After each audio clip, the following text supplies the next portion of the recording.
இந்த சூரிய கிரகணம் எப்படி இருக்குங்க சார்? அர்த்திகல்பித கல்போயம் பிரத்யர்த்தி கஜகேசரி வியாச தீர்த்த குருர்பூயா தஸ்மதிஷ்டார்த்த சித்தையே. 2025ஆம் ஆண்டு செப்டம்பர் மாதம் 21ஆம் தேதி நைட்டு 11 மணி 22 நிமிஷத்துக்கு 11 மணி 1 நிமிஷத்துக்கு நைட்டு வந்து இந்த சூரிய கிரகணம் ஆரம்பிக்குது. இது பார்த்தீங்கன்னா எவ்வளோ நேரம் இருக்குன்னு பார்த்தோம்னா 12 மணி 22 நிமிஷம் வரைக்கும் இருக்குது. விச் மீன்ஸ் செப்டம்பர் 22ஆம் தேதி காத்தால 12 மணி 22 நிமிஷம் வரைக்கும் இந்த சூரிய கிரகணத்துடைய பிரபாவம் அப்படின்னு சொல்லி இருக்குது. அதாவது பிரதமம் அப்படின்னு சொன்னால் ஃபர்ஸ்ட். அப்போ முதல் தடவை எப்போ குளிக்கணும்? இப்போ நிறைய பேர் வந்து வைதிகம் பண்ணிட்டு இருப்பாங்க, சில பேர் வந்து ஜபதப அனுஷ்டானங்கள் செஞ்சுட்டு இருப்பாங்க.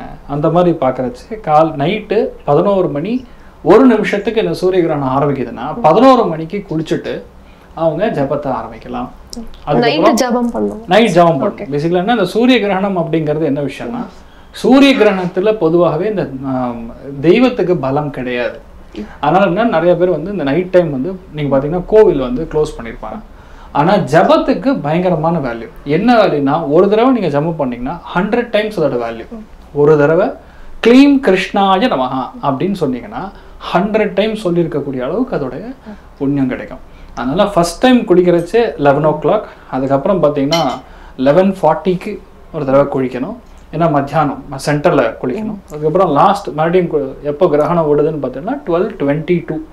அப்போ 12:23க்கு அப்புறம் நீங்கள் குளிச்சுட்டு அதுக்கப்புறம் நீங்கள் உங்களுடைய மற்ற வேலைகளை பார்க்கலாம். ஸோ அதுக்கப்புறம் தூங்கலாம். மெயின் விஷயம் என்னென்னா, இந்த சூரிய கிரகணம் ஆக்சுவலாக ஏற்படக்கூடிய ராசி நட்சத்திரம்னு பார்த்தீங்கன்னா உத்திர நட்சத்திரம் சிம்ம ராசியில தான் இந்த ஒரு சூரிய கிரகணம் அப்படிங்கிறது ஏற்படுகிறது.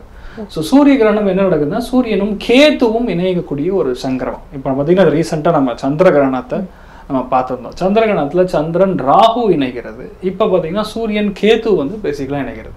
அப்போ என்ன நடக்குது இந்த இடத்துல? சூரியன் கேத்து இணைகிறது அப்படின்னா பொதுவாகவே 3 ராசிகளுக்கு பாதிப்புகளை கொடுக்கும். அதாவது 3 ராசிகள் இன்ஸ்பெசிஃபிக்கா ஒரு சில பாதிப்புகளை கொடுக்கக்கூடிய வாய்ப்புகள் இருக்குன்னு சொல்லலாம். எந்தெந்த ராசிக்கு நல்லா இல்லைங்க சார்? இதுக்கெல்லாம் பாதிப்பு அதிகமா இருக்கும். சரி, இப்போ பாதிப்பு அப்படின்னு பார்த்தோம்னா மெயினா அந்த கன்ஜங்ஷன் திரிகோணம் வரக்கூடிய ராசிகள்ல பாதிப்பு. அப்போ மேஷம், சிம்ஹம், தனுசு இந்த 3 ராசிகளுக்குமே இந்த சூரிய கிரகணத்தினால பாதிப்புகள் சற்று அதிகம். அது இல்லாமல் இன்னொரு 2 ராசி இருக்கு, அவங்களும் கொஞ்சம் எச்சரிக்கையா இருக்கணும் அப்படின்னு சொல்லலாம். அதாவது இந்த சிம்மத்துக்கு முன்னும் பின்னும் இருக்கக்கூடிய ராசிகள்.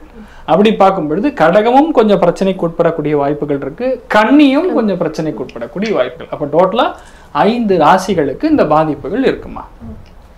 எந்தெந்த ராசிகளும் நல்லா இருக்குங்க சார்? நல்ல கேள்வி. அதாவது என்ன, இப்போ சந்திரகிரகணத்துல 5 ராசிகள் நன்னானா நம்ம நேயர்களாகட்டும் நிறைய பேர் வந்து டைரக்டாவே போனே பண்ணாங்க, சார் அவ்வளவு மோசமா இருக்கா அப்படின்னு சொல்லி. கொஞ்சம் பாசிட்டிவா போயிடலாம். கரெக்ட். அதனால வந்து எந்தெந்த ராசிகளுக்கு பொதுவாகவே நல்லா இருக்குன்னா, இந்த சாயா கிரகங்கள் எந்த இடத்துல 3, 6, 10 கூடிய பாவகங்கள் இல்ல உட்காரும் பொழுது பொதுவாகவே நல்ல விஷயங்கள் செய்யும்.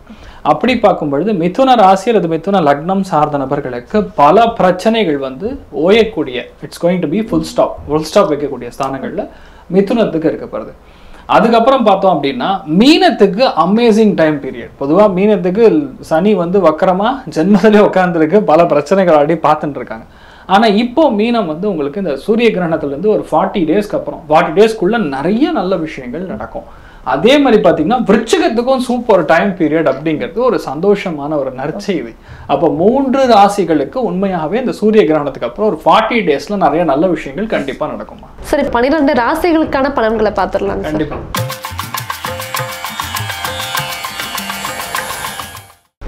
மேஷ ராசி அல்லது மேஷ லக்னத்தில் பிறக்கக்கூடிய நபர்களுக்கு பஞ்சமஸ்தானம் சொல்லக்கூடிய 5ஆம் இடத்துல இந்த சூரியன் கேது, அதாவது இந்த சூரிய கிரகணம் அப்படிங்கிறது நடக்கிறது. இங்கேருந்து ஒரு 40 நாளுக்கு எந்தெந்த விஷயங்களை நீங்கள் கவனமாக இருக்கணும்? முதல் விஷயம், உங்களுடைய லோவர் பேக் பெயின் ஆரம்பிக்கும்.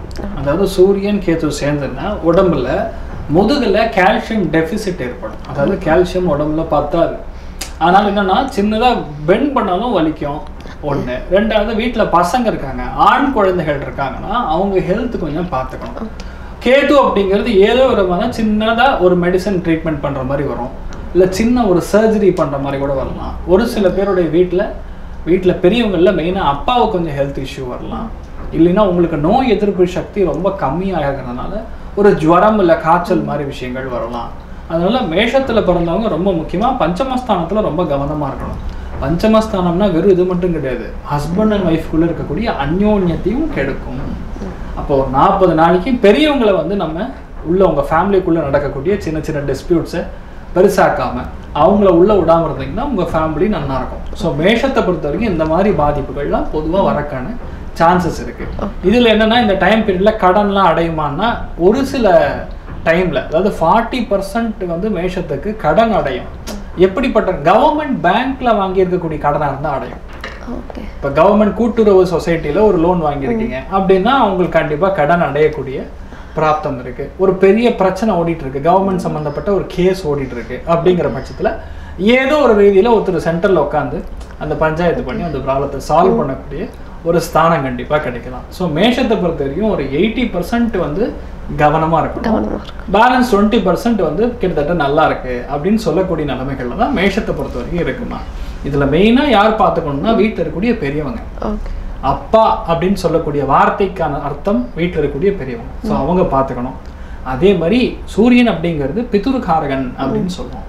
அப்போ வீட்டில் இருக்கக்கூடிய பெரியப்பா, அதே மாதிரி அப்பாவுடைய அப்பா, தாத்தா, இவங்கெல்லாம் கொஞ்சம் கவனமா இருக்கணும். ஸோ மற்றபடி பெரிய பாதிப்பு கிடையாது. சின்ஸ் கேத்துவும் அந்த கிரஸ்தமாகிறதுனால அப்பா வழி பாட்டி யாரா இருந்தாங்கன்னா அவங்களுக்கும் கண்டங்கள் பிரச்சனைகள் ஏற்படக்கூடிய வாய்ப்புகள் இருக்கு. ரொம்ப கவனமா இருக்கும்.